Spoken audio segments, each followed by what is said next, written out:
कभी सोचा है कोई जगह कितनी भी वीरान क्यों ना हो, वहां किसी की नजर अब भी तुम पर टिकी हो सकती है। सर्दियों की ठंडी हवा में सांस से निकलता धुआं सा भाप बन रहा था जब मैं उस पुराने कस्बे के किनारे पहुंचा। सड़क सुनसान थी, ना कोई दुकान ना कोई आदमी, बस टूटी हुई दीवारें और जंग लगे बोर्ड जो हवा में चरमराते थे। मुझे यहाँ आने की कोई वजह नहीं होनी चाहिए थी, लेकिन दिल के किसी कोने में ये जगह हमेशा से खटकती रही थी। बचपन में सुना था कि शहर से बाहर रेलवे ट्रैक के पास एक पुराना कल्याण मिल कंपाउंड है जहां सालों से कोई नहीं गया। लोग कहते थे कि वहां सिर्फ इमारतें नहीं, कुछ और भी है, कुछ ऐसा जो तुम्हें देखने लगता है जैसे ही तुम उस जमीन पर कदम रखते हो। मैंने अपने कैमरे और टॉर्च के साथ कदम आगे बढ़ाए। गेट पूरी तरह टूटा हुआ था, लेकिन जंग में फंसा ताला अब भी झूल रहा था, जैसे किसी ने उसे जानबूझकर खोला ही ना हो। अंदर घुसते ही अजीब सा सन्नाटा मुझे घेरने लगा, इतना गहरा कि अपने ही कदमों की आवाज डराने लगी। टूटी खिड़कियों से ठंडी हवा जैसे किसी जानवर के मरने के बाद बची रह जाती है। मैंने कैमरे का बटन दबाया। स्क्रीन पर नाइट मोड में सब दिखने लगा। दीवारों पर पुराने पोस्टर जिनके चेहरे अब धुंधले हो चुके थे, और फर्श पर बिखरे फाइलों के ढेर।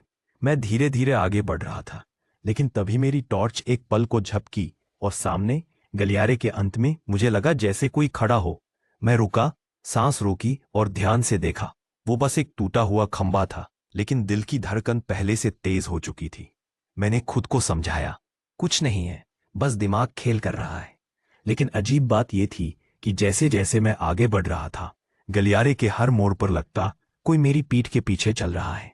आवाज बहुत धीमी, जैसे कपड़ों की सरसराहट, और जब मैं पलटकर देखता, कुछ भी नहीं। मैं अब एक बड़े हॉल में था। शायद कभी यहां मशीनें लगी होंगी, लेकिन अब सिर्फ टूटी बेल्ट्स और लोहे के ढांचे पड़े थे।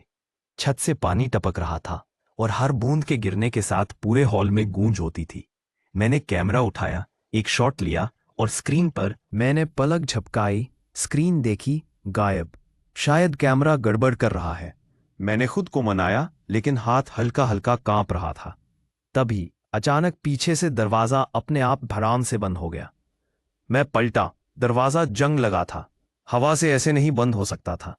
टॉर्च की रोशनी दरवाजे पर गई और उसी समय दरवाजे के नीचे की छोटी सी दरार में दो उंगलियां अंदर की तरफ सरकती हुई दिखी। वो इंसानी उंगलियां थीं, लेकिन काली सड़ी हुई, जैसे महीनों से मरी हुई लाश की हों। मैं जड़ हो गया।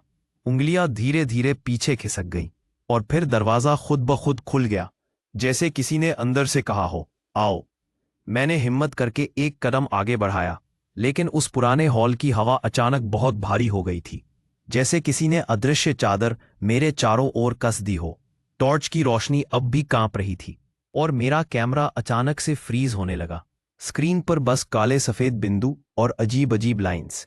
मैंने कैमरे को बंद किया और फिर चालू किया, लेकिन जैसे ही स्क्रीन साफ हुई, वो सफेद सा झुका हुआ साया अब मेरे बिल्कुल सामने खड़ा था। उसके चेहरे पर कोई शक्ल नहीं थी, बस धुंध, और आंखों की जगह दो गहरे काले गड्ढे।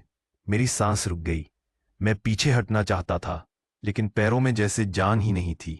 तभी उसने अपना सिर धीरे धीरे उठाया और उसी पल पूरे हॉल में लोहे के घिसकने की आवाज गूंज उठी, जैसे कोई भारी मशीन चल पड़ी हो। मैंने टॉर्च ऊपर घुमाई। छत पर जंग लगी पंखियां तेजी से घूम रही थी, जबकि यहां बिजली का कोई कनेक्शन ही नहीं था। साया धीरे धीरे पीछे हटने लगा, लेकिन उसकी चाल अजीब थी, जैसे उल्टा चलते हुए भी उसका शरीर मेरी तरफ ही मुड़ा हो। मैंने मौका देख भागने की कोशिश की, लेकिन गलियारे में पहुंचते ही देखा, जहां से मैं आया था वो रास्ता अब गायब है।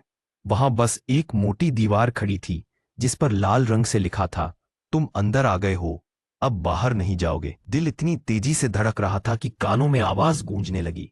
मैं गलियारे में इधर उधर रास्ता ढूंढने लगा, लेकिन हर मोड़ पर वही टूटी खिड़कियां, वही अंधेरा, वही सड़ी हुई गंध।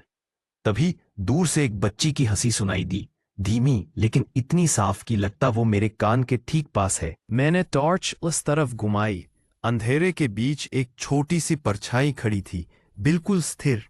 उसकी पीठ मेरी तरफ थी, लेकिन उसके कंधे हल्के हल्के हिल रहे थे, जैसे वो रो रही हो या हंस रही हो। मैं धीरे धीरे करीब गया और तभी उसने अपनी गर्दन एक असंभव कोण पर घुमाकर मुझे देखा। उसकी आंखें पूरी तरह सफेद थीं, बिना पुतलियों के, और उसके होंठ फटे हुए लेकिन मुस्कुरा रहे थे। बिना कुछ कहे उसने अपनी उंगली होठों पर रखी, जैसे कह रही हो चुप। उसी पल पूरे कंपाउंड में भारी कदमों की आवाज गूंजने लगी, एक नहीं कई सारे, जो धीरे धीरे मेरी तरफ बढ़ रहे थे। मैंने उस बच्ची से नजर हटाई और पीछे मुड़कर देखा। वो भारी कदमों की आवाज अब बिल्कुल पास थी। अंधेरे से कई परछाइयां बाहर आ रही थीं, सब एक जैसी, बिना चेहरे, बस काली धुंध में लिपटे हुए, और उनके हाथों में जंग लगे औजार। मैं पीछे हटते हटते फिर उसी हॉल में आ गया, लेकिन इस बार हॉल वैसा नहीं था। दीवारों पर अजीब चिन्ह बने थे जो अपनी जगह से हिल रहे थे, जैसे जिंदा हों। बीच में वही बच्ची खड़ी थी, लेकिन अब उसकी आंखें काली हो चुकी थीं और उसके बाल जमीन तक फैले हुए सांपों की तरह रेंग रहे थे। उसने अपनी ठंडी खुरदरी आवाज में कहा, तुम अब हमारे हो गए। अचानक मेरे पैरों के नीचे की जमीन पिघलने लगी। मैंने चिल्लाते हुए भागने की कोशिश की, लेकिन फर्श किसी दलदल की तरह मुझे अंदर खींच रहा था। मेरी टॉर्च गिर गई और अंधेरे में बस उन परछाइयों की धीमी फुसफुसाहट सुनाई दे रही थी। यहीं रह जाओ, हमेशा के लिए। मैंने आखिरी बार ऊपर देखा। वो बच्ची मेरे ऊपर झुककर देख रही थी। उसका चेहरा इतना करीब कि मैं उसकी ठंडी सांस महसूस कर सकता था। उसने मुस्कुराते हुए कहा, बाहर का रास्ता कभी था ही नहीं। और अगले ही पल मैं पूरी तरह अंधेरे में समा गया। आज तक किसी ने उस जगह के बारे में कुछ नहीं सुना। कहते हैं जो भी उस छोड़े हुए गांव के खंडहर में जाता है, उसकी वापसी की कोई कहानी नहीं होती। बस रात को दूर से बच्चों की हंसी और लोहे के घिसटने की